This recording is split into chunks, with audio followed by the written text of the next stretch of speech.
നമസ്കാരം.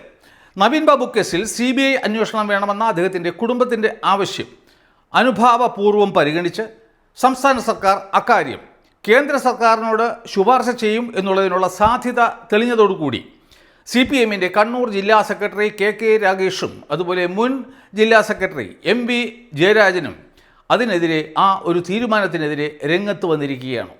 അവർ പറയുന്നത് എന്താണെന്ന് വെച്ച് കഴിഞ്ഞാൽ, മഞ്ജുഷയുടെ CBI അന്വേഷണം വേണമെന്നുള്ള ആവശ്യം ബഹുമാനപ്പെട്ട സുപ്രീം കോടതി വരെ തള്ളിക്കളഞ്ഞത് ആണെന്നും VD സതീശൻ സുപ്രീം കോടതിയുടെയും മുകളിലാണോ എന്നും VD സതീശന് സ്വന്തം പോലീസ് സേനയിൽ വിശ്വാസമില്ലേ എന്നും ഒക്കെ ആണ് അവർ ചോദിക്കുന്നത്. കൂടാതെ ഇത്തരത്തിൽ UDF സർക്കാർ എടുക്കാൻ പോകുന്ന ഒരു തീരുമാനം രാഷ്ട്രീയ പ്രേരിതം മാത്രമാണെന്നും അവർ ആരോപിക്കുന്നു.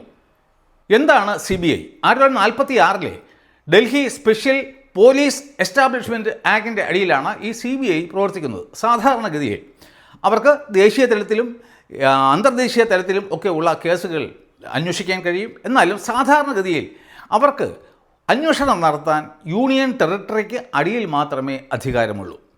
അഥവാ ഏതെങ്കിലും സംസ്ഥാന സർക്കാരിൻ്റെ അടിയിൽ നടന്ന ഒരു കുറ്റകൃത്യത്തെക്കുറിച്ചിട്ട് അന്വേഷണം നടത്തണം എന്നുണ്ടെങ്കിൽ ഒന്നുകിൽ സെക്ഷൻ 6 പ്രകാരം സംസ്ഥാന സർക്കാർ അതിനുള്ള അനുമതി നൽകണം, അല്ലെങ്കിൽ സംസ്ഥാന സർക്കാർ CBI അന്വേഷണം ആവശ്യപ്പെട്ടുകൊണ്ട് ഒരു അഭ്യർത്ഥന കേന്ദ്ര സർക്കാരിനോട് നടത്തണം. അപ്പോൾ അത്തരത്തിലുള്ള ഒരു അഭ്യർത്ഥന നടത്താനാണ് ഇപ്പോൾ സംസ്ഥാന സർക്കാർ തത്വത്തിൽ തീരുമാനിച്ചിരിക്കുന്നത്. അങ്ങനെ വരുമ്പോൾ ആ ആക്ടിൻ്റെ സെക്ഷൻ 5 പ്രകാരം കേന്ദ്ര സർക്കാരിന് ഒരു വിജ്ഞാപനം പുറപ്പെടുവിച്ചുകൊണ്ട് CBIക്ക് ആ വിഷയത്തിൽ അന്വേഷണം നടത്താനുള്ള അധികാരം കൈമാറും. സംസ്ഥാന സർക്കാരിൻ്റെ അനുമതിയില്ലാതെ CBIക്ക് ഏതെങ്കിലും ഒരു സംസ്ഥാനത്തിന് ഉള്ളിൽ നടന്ന കുറ്റകൃത്യത്തെക്കുറിച്ചിട്ട് സ്വമേധയാ ഒരു അന്വേഷണം നടത്താൻ കഴിയില്ല. കാരണം എന്താണെന്ന് വെച്ച് കഴിഞ്ഞാൽ, ഈ പോലീസും പബ്ലിക് ഓർഡറും ഒക്കെ തന്നെ, ലോ ആൻഡ് ഓർഡറും ഒക്കെ തന്നെ സംസ്ഥാന വിഷയങ്ങളാണ്. അതുപോലെ സംസ്ഥാന സർക്കാരിന് സ്വമേധയാ ഒരു CBI അന്വേഷണം അതിനുള്ള ഉത്തരവ് ഇട്ടുകൊണ്ട് ഒരു ഉത്തരവ് പുറപ്പെടുവിക്കാനും കഴിയില്ല. ഞാൻ നേരത്തെ പറഞ്ഞതുപോലെ അവർക്ക് കേന്ദ്ര ഗവൺമെൻറ്റിനോട് ഏതെങ്കിലും ഒരു കേസിൽ അന്വേഷണം നടത്തണം എന്ന് അഭ്യർത്ഥിക്കാൻ മാത്രമേ കഴിയൂ. ഞാൻ നേരത്തെ പറഞ്ഞതുപോലെ അങ്ങനെ ഉള്ള ഒരു അഭ്യർത്ഥന ആണ് സംസ്ഥാന സർക്കാർ ഇപ്പോൾ നടത്താൻ ഉദ്ദേശിക്കുന്നത്. മറ്റൊരു കാര്യം, ഏതെങ്കിലും ഒരു കേസിൽ CBI അന്വേഷണം വേണമെന്ന് ഏതെങ്കിലും ഒരു സംസ്ഥാനത്തിൻ്റെ ഹൈക്കോടതിക്കോ അല്ലെങ്കിൽ സുപ്രീം കോടതിക്കോ ഉത്തരവ് പുറപ്പെടുവിക്കാം. എന്നാൽ ഈ നവീൻ ബാബുവിൻ്റെ കേസിൽ അദ്ദേഹത്തിൻ്റെ ഭാര്യയായ മഞ്ജുഷയുടെ അത്തരത്തിലുള്ള ഹർജികളെല്ലാം തന്നെ കേരള ഹൈക്കോടതിയുടെ സിംഗിൾ ബെഞ്ചും അതുപോലെ ഡിവിഷൻ ബെഞ്ചും തുടർന്ന് SLP അനുവദിക്കാതെ, അത് അഡ്മിറ്റ് പോലും ചെയ്യാതെ ബഹുമാനപ്പെട്ട സുപ്രീം കോടതിയും തള്ളിക്കളയുകയാണ് ഉണ്ടായത്. കിളിപോയ അവസ്ഥയിലാണ് കേരളത്തിലെ CPM, പ്രത്യേകിച്ചും കണ്ണൂരിലെ CPM. അവർ എന്തൊക്കെയോ ഭയപ്പെടുന്നു. പ്രത്യേകിച്ചും അന്ന് കണ്ണൂരിലെ ജില്ലാ കളക്ടറായിരുന്ന അരുൺ വിജയനും. കാരണം അദ്ദേഹത്തെ കൂടി പ്രതിയേക്കേണ്ടതാണെന്നും അദ്ദേഹത്തിനെതിരെയും അന്വേഷണം വേണമെന്നും ആദ്യമായിട്ട് ആവശ്യപ്പെട്ടത് ഞാനായിരുന്നു. അത് മറുനാടൻ മലയാളിയിലെ ഒരു ഇൻ്റർവ്യൂവിൽ കൂടി ആയിരുന്നു. അതിനുശേഷം ഏകദേശം 1.5-2 മാസം കഴിഞ്ഞതിന് ശേഷമാണ് മറ്റു മാധ്യമങ്ങൾ അത്തരത്തിൽ ഉള്ള ഒരു കാര്യം ഉന്നയിച്ചത്. എന്നാൽ അത്തരത്തിലുള്ള ഒരു ആവശ്യം നവീൻ ബാബുവിൻ്റെ ഭാര്യയായ മഞ്ജുഷ ഒരിടത്തും ഉന്നയിച്ചില്ല. പ്രത്യേകിച്ചും CBI അന്വേഷണം ആവശ്യപ്പെട്ടുകൊണ്ടുള്ള തൻ്റെ ഹർജിയിൽ അതിന് അവർക്ക് വളരെ വലിയ വില കൊടുക്കേണ്ടിയും വന്നു. കാരണം CBI അന്വേഷണം ആവശ്യപ്പെട്ടുകൊണ്ടുള്ള അവരുടെ ഹർജി സുപ്രീം കോടതി വരെ തള്ളിക്കളഞ്ഞു. കാരണം ഒരു കേസിൽ ഉൾപ്പെട്ടിരിക്കുന്നത് ആ സംസ്ഥാനത്തെ ഏതെങ്കിലും ഉന്നത സർക്കാർ ഉദ്യോഗസ്ഥൻ ആണെന്നുണ്ടെങ്കിൽ, like IAS and IPS officers ആണെന്നുണ്ടെങ്കിൽ, അത്തരം കേസുകളിലെ അന്വേഷണം അട്ടിമറിക്കപ്പെടാനുള്ള എല്ലാ സാധ്യതയും ഉള്ളതിനാൽ അത്തരം കേസുകൾ CBIക്ക് കൈമാറാവുന്നതാണെന്ന് സുപ്രീം കോടതി തന്നെ പല ഉത്തരവുകളിൽ കൂടി പറഞ്ഞിരുന്നു. അതുപോലെ തന്നെ ഉന്നത രാഷ്ട്രീയ ബന്ധം ഉള്ള ആൾക്കാർ ഉൾപ്പെട്ട കേസാണെങ്കിൽ, പ്രത്യേകിച്ചും ഭരിക്കുന്ന കക്ഷിയുടെ ആൾക്കാർ ആണെന്നുണ്ടെങ്കിൽ, അത്തരം കേസുകൾ വേണമെങ്കിലും CBIക്ക് കൈമാറാവുന്നതാണെന്ന് സുപ്രീം കോടതി പറഞ്ഞിട്ടുണ്ട്. എങ്കിലും നമ്മുടെ ഈ മഞ്ജുഷ ഈ കളക്ടർക്കെതിരെ ഒരു ആരോപണവും ഉന്നയിച്ചില്ല. ഒരുപക്ഷെ അവർ റവന്യൂ വകുപ്പിലെ തന്നെ ഒരു ഉദ്യോഗസ്ഥ ആയതിനാലും ഭാവിയിൽ അവരുടെ മകളും റവന്യൂ വകുപ്പിൽ തന്നെ ജോലി ചെയ്യേണ്ടി വരും എന്നുള്ളതിനാലും ഭയപ്പെട്ടായിരിക്കാം അവർ ഒരുപക്ഷെ അത്തരത്തിലുള്ള ഒരു ആവശ്യം ഉന്നയിക്കാത്തത്. ഇനി നമുക്ക് KK രാഗേഷിൻ്റെയും MV ജയരാജൻ്റെയും ആരോപണത്തിലേക്ക് വരാം. CBI അന്വേഷണവുമായി ബന്ധപ്പെട്ട വിഷയത്തിൽ തീരുമാനം എടുക്കുന്നതിൽ ഒരു സംസ്ഥാനത്തിൻ്റെ മുഖ്യമന്ത്രി അവർ പ്രയോഗിച്ച വാക്ക് VD സതീശൻ സുപ്രീം കോടതിക്ക് മുകളിലാണോ എന്നുള്ളതാണ് അവരുടെ ചോദ്യം. അതെ എന്നുള്ളതാണ് എൻ്റെ വ്യക്തമായ ഉത്തരം. അതാണ് ഞാനിവിടെ പറയാൻ പോകുന്നത്. ഒരു CBI അന്വേഷണം അനുവദിക്കുന്നതിനുള്ള എല്ലാ ഘടകങ്ങളും മഞ്ജുഷയുടെ ഹർജിയിൽ ഉണ്ടായിരുന്നു എങ്കിൽ പോലും പിണറായി വിജയൻ പോലീസിൻ്റെ കേസ് ഡയറിയിലെ എൻട്രികളുടെ മാത്രം അടിസ്ഥാനത്തിലാണ് സിംഗിൾ ബെഞ്ച് ജസ്റ്റിസ് കൗസർ എടപ്പകത്ത് മഞ്ജുഷയുടെ ഈ ആവശ്യം നിരാകരിച്ചത്. കൂടാതെ ഇവിടെ പ്രത്യേകം ശ്രദ്ധിക്കേണ്ട ഒരു കാര്യമുള്ളത്, ഇത്തരത്തിലുള്ള കേസ് അന്വേഷണത്തിന് വേണ്ടി സ്പെഷ്യൽ ഇൻവെസ്റ്റിഗേഷൻ ടീമിനെ കോൺസ്റ്റിറ്റ്യൂട്ട് ചെയ്യുമ്പോൾ അത് പോലീസ് ആക്ടിൻ്റെ സെക്ഷൻ 21 പ്രകാരം ഒരു സർക്കാർ ഉത്തരവിലൂടെ മാത്രം ആയിരിക്കണം. എന്നാൽ ഇവിടെ എന്താണ് സംഭവിച്ചത്? നോർത്ത് സോൺ DIGയോ മറ്റോ ആണ് ഇവിടെ ഒരു ഉത്തരവിട്ട് ഇട്ടതും ഒരു SITയെ കോൺസ്റ്റിറ്റ്യൂട്ട് ചെയ്തതും. അതുകൊണ്ട് തന്നെ അത് നിയമപരമല്ലാത്ത ഒരു SIT ആയിരുന്നു. ഇക്കാര്യം മഞ്ജുഷ തൻ്റെ ഹർജിയിൽ ഹൈക്കോടതി മുമ്പാകെ ഉയർത്തിയെങ്കിലും വളരെ വിചിത്രമായ കാര്യമെന്ന് പറയുന്നത് ജസ്റ്റിസ് കൗസർ എടപ്പകത്ത് അത്തരത്തിലുള്ള ഒരു ഉത്തരവിനെ ന്യായീകരിക്കുകയാണ് തൻ്റെ ജഡ്ജ്മെൻറ്റിലൂടെ ചെയ്തത്. ഞാൻ സംസ്ഥാന സർക്കാരിൻ്റെ ഗവൺമെൻറ് സെക്രട്ടേറിയറ്റിൽ കുറേ നാളുണ്ടായിരുന്നു. എനിക്കൊരു പക്ഷേ ജസ്റ്റിസ് കൗസർ ഇടപ്പകത്തിനേക്കാളും ഭംഗിയായിട്ട് എന്താണ് ഒരു സർക്കാർ ഉത്തരവും മറ്റുള്ള ഒരു DIGയുടെ ഉത്തരവും തമ്മിലുള്ള വ്യത്യാസം എന്ന് വളരെ ഭംഗിയായിട്ട് പറയാൻ സാധിക്കും. തുടർന്ന് ഡിവിഷൻ ബെഞ്ചിൻ്റെ മുമ്പാകെ മഞ്ജുഷയുടെ സീനിയർ അഭിഭാഷകനായിരുന്ന ശ്രീകുമാർ എന്താണ് വാദിച്ചത് എന്ന് നാം എല്ലാം കണ്ടതാണ്. അതായത് CBI അന്വേഷണം ഇല്ല എങ്കിൽ പോലും ഒരു ക്രൈംബ്രാഞ്ചിൻ്റെ അന്വേഷണം എങ്കിലും മതി എന്നാണ് അദ്ദേഹം അവിടെ വാദിച്ചത്. അതിൻ്റെ അടിസ്ഥാനത്തിൽ ഡിവിഷൻ ബെഞ്ചും മഞ്ജുഷയുടെ ഈ ഹർജി തള്ളിക്കളഞ്ഞു. അതിനെ തുടർന്നാണ് അവർ സുപ്രീം കോടതിയെ സമീപിച്ചത്. സുപ്രീം കോടതി നോക്കിയപ്പോൾ അടുത്തടുത്ത സിംഗിൾ ബെഞ്ചും ഡിവിഷൻ ബെഞ്ചും ഇവരുടെ ഈ ഹർജിയെ തള്ളിക്കളഞ്ഞിരിക്കുന്നു. അതുകൊണ്ട് തന്നെ ഒരു ഹ്രസ്വമായ വാദത്തിന് ശേഷം 2-3 മിനിറ്റിൻ്റെ വാദത്തിന് ശേഷം സുപ്രീം കോടതി മഞ്ജുഷയുടെ SLP അഡ്മിറ്റ് ചെയ്യുക പോലും ഉണ്ടായില്ല എന്നുള്ളതാണ് വസ്തുത.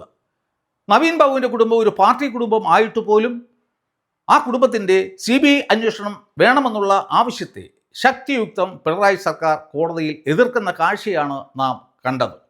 എന്തായിരിക്കും അതിനുള്ള കാരണം? കേരളത്തിലെ അരിയാഹാരം കഴിക്കുന്ന എല്ലാവർക്കും അറിയാം. അതായത് CPM എന്ന പാർട്ടിക്ക് എന്തൊക്കെയോ മറച്ചു വയ്ക്കാൻ ഉണ്ടായിരുന്നു എന്നുള്ളത്. പിണറായിക്ക് തൻ്റെ പോലീസിൽ വളരെ വലിയ വിശ്വാസമായിരുന്നു. അത് അവർ അന്വേഷണം നടത്തി വസ്തുതകൾ പുറത്തു കൊണ്ടുവരും എന്നതായിരുന്നില്ല, മറിച്ച് അവർ അന്വേഷണം നടത്തി എങ്ങനെയും ഈ കേസിനെ അട്ടിമറിക്കും എന്നുള്ള ഒരു വിശ്വാസം അയാൾക്ക് ഉണ്ടായിരുന്നു. സുപ്രീം കോടതിയല്ല ഏത് കോടതി ഒരു വിധി പറഞ്ഞാലും അത് 100% ശരിയായിരിക്കണമെന്നില്ല. മനുഷ്യരാണ് ജഡ്ജിമാർ, അവർക്കും തെറ്റുപറ്റാം. ഉദാഹരണത്തിന് ശബരിമല കേസിലെ സ്ത്രീ പ്രവേശനം, യുവതീ പ്രവേശനം അനുവദിച്ചു കൊണ്ടുള്ള 5-അംഗ ഭരണഘടനാ ബെഞ്ചിൻ്റെ വിധി ഇപ്പോൾ 9-അംഗ ബെഞ്ച് അതിൽ ഒരു പ്രത്യേക വാദം കേട്ടു, 16 ദിവസത്തെ വാദം കേട്ടു. അപ്പോൾ തീർച്ചയായിട്ടും ഈ 5-അംഗ ബെഞ്ചിൻ്റെ വിധി തെറ്റാണെന്നുള്ള ഒരു രീതിയിൽ ആയിരിക്കും ഇപ്പോൾ 9-അംഗ ബെഞ്ചിൻ്റെ നിഗമനം വരാൻ പോകുന്നത്. അതുകൊണ്ട് തന്നെ ഈ കോടതിയിൽ വിധികൾ പറഞ്ഞാൽ മാത്രം പോരാ, മറിച്ച് ആ വിധികൾ ന്യായയുക്തമാണെന്ന് പൊതുജനങ്ങൾക്ക് അല്ലെങ്കിൽ പൗരന്മാർക്ക് ബോധ്യം വരികയും വേണം. അത് ബോധ്യപ്പെടുത്തേണ്ടത് കോടതികളുടെ ഡ്യൂട്ടിയാണ്. നവീൻ ബാബു കേസിൽ കേസന്വേഷണം ശരിയായ രീതിയിലല്ല നടന്നത് എന്ന് ഇപ്പോൾ ട്രയൽ കോടതിയും കണ്ടെത്തിയിരിക്കുകയാണ്. അതിൻ്റെ അടിസ്ഥാനത്തിലാണ് ഇപ്പോൾ തുടർ അന്വേഷണത്തിന് ഉത്തരവിട്ടിരുന്നത്. അതെന്താ? ട്രയൽ കോടതി സുപ്രീം കോടതിയുടെയും മുകളിലാണോ? സുപ്രീം കോടതി എന്ന് പറയുന്നത് ഈ പോലീസിൻ്റെ അന്വേഷണം മാത്രം മതിയെന്നാണ്. എന്നാൽ ട്രയൽ കോടതി പറയുന്നു അത് പോരാ, അത് ശരിയായ രീതിയിൽ ആയിരുന്നില്ല എന്ന്. അന്തംകമ്മികൾ അല്ലാത്ത എല്ലാവരും വിശ്വസിക്കുന്നത് നവീൻ ബാബു കേസിൽ കേസന്വേഷണം അട്ടിമറിക്കപ്പെട്ടുവെന്നും മഞ്ജുഷയ്ക്കും കുടുംബത്തിനും നീതി നിഷേധിക്കപ്പെട്ടു എന്നും മാത്രമാണ്. അതുകൊണ്ട് തന്നെ സുപ്രീം കോടതി അവരുടെ ഈ CBI അന്വേഷണം ആവശ്യപ്പെട്ടുകൊണ്ടുള്ള ഹർജി തള്ളിയപ്പോൾ ബഹുമാനപ്പെട്ട സുപ്രീം കോടതിക്ക് ജനങ്ങളെ അത് വിശ്വസിപ്പിക്കാൻ കഴിഞ്ഞില്ല എന്നുള്ളതാണ് സത്യം. യഥാർത്ഥത്തിൽ സുപ്രീം കോടതിയുടെ ആ തീരുമാനം ശരിയായ ഒന്നായിരുന്നില്ല. അതും ഹ്രസ്വമായ 2-3 മിനിറ്റത്തെ വാദം കേട്ടതിന് ശേഷം മാത്രം അവരുടെ SLPയെ അഡ്മിറ്റ് ചെയ്യാതെ തള്ളിക്കളയുകയാണ് ചെയ്തത്. VD സതീശൻ കേരള ജനത തിരഞ്ഞെടുത്ത അവരുടെ ബഹുമാനപ്പെട്ട മുഖ്യമന്ത്രിയാണ്. അതുകൊണ്ട് തന്നെ സ്വാഭാവികമായിട്ടും അദ്ദേഹം ഈ ജനങ്ങളുടെ പൾസ് മനസ്സിലാക്കിയിരിക്കണം. നവീൻ ബാബുവിൻ്റെ കുടുംബത്തിൻ്റെ വേദനയും അദ്ദേഹം മനസ്സിലാക്കണം. അതുപോലെ തന്നെ അവർക്ക് നീതി ലഭ്യമാക്കപ്പെടുന്നു എന്ന് ഉറപ്പുവരുത്തേണ്ടതും അദ്ദേഹത്തിൻ്റെ ഡ്യൂട്ടിയാണ്. അതുമാത്രം ചെയ്താൽ പോരാ, അദ്ദേഹം അത് നടപ്പിലാക്കുന്നു എന്ന് പൊതുജനങ്ങളെ, ഇവിടുത്തെ പൗരന്മാരെ ബോധ്യപ്പെടുത്തുകയും വേണം. അതാണ് ബഹുമാനപ്പെട്ട മുഖ്യമന്ത്രി ഇപ്പോൾ ചെയ്തുകൊണ്ടിരിക്കുന്നത്. പെരിയ ഇരട്ട കൊലപാതക കേസിൽ CBI അന്വേഷണം ആവശ്യമില്ല എന്ന് പറഞ്ഞുകൊണ്ട് നമ്മുടെയൊക്കെ കോടിക്കണക്കിന് വരുന്ന നികുതി പണം എടുത്തുകൊണ്ട് കുറേ മാർക്സിസ്റ്റ് ക്രിമിനലുകളെ സംരക്ഷിക്കുന്നതിന് വേണ്ടി മാത്രം പിണറായി സുപ്രീം കോടതി വരെ പോയി തോറ്റു. CBI അന്വേഷണം വന്നു. അതിനുശേഷം പ്രതികൾ നേരായ രീതിയിൽ വിചാരണ ചെയ്യപ്പെട്ടു, അവർ ശിക്ഷിക്കപ്പെട്ടു. അതുപോലെ തന്നെ ഈ നവീൻ ബാബു കേസിലെയും കേസിൻ്റെ അന്വേഷണത്തെ അട്ടിമറിക്കാനാണ് ഈ പിണറായി വിജയൻ ശ്രമിച്ചത്. എന്നാൽ ബഹുമാനപ്പെട്ട ഉമ്മൻചാണ്ടി ഉൾപ്പെടുന്ന ഒരു സംഘം തന്നെ പീഡിപ്പിച്ചു എന്ന് പറഞ്ഞുകൊണ്ട് സരിതാ നായർ എന്ന് പറയുന്ന ഒരു കഥാപാത്രം കൊടുത്ത പരാതിയിൽ CBI അന്വേഷണം ആവശ്യമാണ് എന്ന് പറഞ്ഞുകൊണ്ട് പിണറായി വിജയൻ കേന്ദ്ര സർക്കാരിനെ സമീപിച്ചു. അന്നെന്താ ഈ പിണറായിക്ക് തൻ്റെ പോലീസ് സേനയിൽ വിശ്വാസം ഉണ്ടായിരുന്നില്ലേ എന്ന് ഈ രാഗേഷും അതുപോലെ തന്നെ ജയരാജനും മറുപടി പറയണം. നവീൻ ബാബുവിൻ്റെ ബോഡിയുടെ പോസ്റ്റ്മോർട്ടം നടത്തിയ രീതിയിലും വളരെ ദുരൂഹതയുണ്ട്. ഈ കേസിലെ ഒരു യഥാർത്ഥ പ്രതിയാകേണ്ടിയിരുന്ന പ്രശാന്തൻ ജോലി ചെയ്യുന്ന, അതിനുപരിയായിട്ട് CPM തന്നെ നേരിട്ട് ഭരിക്കുന്ന പരിയാരം മെഡിക്കൽ കോളേജിൽ വച്ചിട്ടാണ് ഒരു വീഡിയോ റെക്കോർഡിംഗ് പോലും ഇല്ലാതെ ബന്ധുക്കളുടെ അസാന്നിധ്യത്തിൽ അദ്ദേഹത്തിൻ്റെ ബോഡിയുടെ പോസ്റ്റ്മോർട്ടം നടത്തിയത്. ഒരു കാരണവുമില്ലാതെ. എന്നാൽ നവീൻ ബാബുവിൻ്റെ ബോഡിയുടെ പോസ്റ്റ്മോർട്ടം നടക്കുന്നില്ല എന്ന് ഉറപ്പുവരുത്താൻ വേണ്ടി മാത്രം പണ്ട് ഹൈക്കോടതിയിലെ ജഡ്ജിമാരെ ശുംഭൻ എന്ന് വിളിച്ച യഥാർത്ഥ ശുംഭനായ MB ജയരാജൻ നവീൻ ബാബുവിൻ്റെ ബോഡിയെ പത്തനംതിട്ട വരെ അനുഗമിച്ചു. CBI അന്വേഷണം വന്നു കഴിഞ്ഞാൽ അന്ന് കണ്ണൂർ കളക്ടറായിരുന്ന അരുൺ K. വിജയൻ, അതുപോലെ പ്രശാന്തൻ, ഒരുപക്ഷെ ഈ യഥാർത്ഥ ശുംഭനായ MB ജയരാജൻ എന്നിവരൊക്കെ തന്നെ പ്രതിയാക്കപ്പെടാനുള്ള എല്ലാ ചാൻസും ഉണ്ട്. അതുകൊണ്ടാണ് ഈ KK രാഗേഷും MB ജയരാജനും ഒക്കെ കിടന്ന് കുരയ്ക്കുന്നത്. പിണറായി വിജയന് ഒരിക്കലും സാധാരണക്കാരായ ജനങ്ങളുടെ വിഷമം മനസ്സിലാക്കാനുള്ള കഴിവില്ല.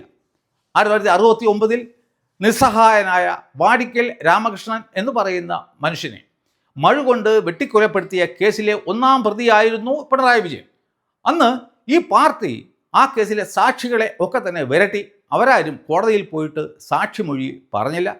അതുകൊണ്ട് ഒന്ന് മാത്രം പിണറായി വിജയൻ അന്ന് ആ കേസിൽ നിന്നും രക്ഷപ്പെട്ടു. അതുകൊണ്ട് അത്തരത്തിലുള്ള ഒരു ക്രൂര ഹൃദയന് ഒരിക്കലും തന്നെ സാധാരണ ജനങ്ങളുടെ വിഷമം മനസ്സിലാക്കാൻ ഒരിക്കലും സാധ്യമല്ല. സംസ്ഥാന സർക്കാർ ആവശ്യപ്പെട്ട് കഴിഞ്ഞാൽ തീർച്ചയായിട്ടും കേന്ദ്ര സർക്കാർ CBI അന്വേഷണത്തിനുള്ള വിജ്ഞാപനം പുറപ്പെടുവിക്കും. അതിൽ എന്തെങ്കിലും പ്രശ്നം ഉണ്ടെങ്കിൽ തന്നെയും BJPക്ക് ഈ മഞ്ജുഷയെ സഹായിക്കാൻ കഴിയും. കൂടാതെ നേരത്തെ ഈ കേസുകളിൽ CBI അന്വേഷണത്തെ സംബന്ധിച്ച കേസുകൾ കോടതികളിൽ വന്നപ്പോൾ തങ്ങൾ ഈ കേസ് അന്വേഷിക്കാൻ സന്നദ്ധരാണ് എന്നാണ് CBI അന്ന് കോടതികളെ അറിയിച്ചിരുന്നത്. CBI അന്വേഷണം വരുമെന്നും വിശദമായ ശാസ്ത്രീയമായ അന്വേഷണം ഇക്കാര്യത്തിൽ നടക്കുമെന്നും ഒളിഞ്ഞിരിക്കുന്ന എല്ലാ പ്രതികളെയും നിയമത്തിൻ്റെ മുന്നിൽ CBI കൊണ്ടുവരുമെന്നും അവർക്കൊക്കെ തന്നെ അർഹമായ ശിക്ഷ വാങ്ങിക്കൊടുക്കാൻ CBIക്ക് കഴിയുമെന്നും അതിലൂടെ മഞ്ജുഷയ്ക്കും കുടുംബത്തിനും നീതി ലഭ്യമാകും എന്നും നമുക്ക് പ്രത്യാശിക്കാം. അപ്പോൾ ഈ വീഡിയോ നിങ്ങൾക്ക് ഇഷ്ടപ്പെട്ടു എന്ന് ഞാൻ കരുതുന്നു. നവീൻ ബാബുവിനെ ആ കേസിനെ സംബന്ധിച്ച് തന്നെ എനിക്ക് 2-3 വീഡിയോ എങ്കിലും പ്രത്യേകം ചെയ്യേണ്ടതുണ്ട്. അതൊക്കെ നിങ്ങൾ കാണണം, പണ്ട് കണ്ടിരുന്നത് പോലെ. അതിനുവേണ്ടി എല്ലാവരും ഈ വീഡിയോ ലൈക്ക് ചെയ്യണം, കമൻറ്റ് ചെയ്യണം, ഷെയർ ചെയ്യണം. അതുപോലെ തന്നെ എല്ലാവരും സബ്സ്ക്രൈബും ചെയ്യണം എന്ന് ഞാൻ അഭ്യർത്ഥിക്കുകയാണ്. അപ്പോൾ അടുത്ത വീഡിയോയിൽ വീണ്ടും കാണുന്നവരെ നന്ദി, നമസ്കാരം.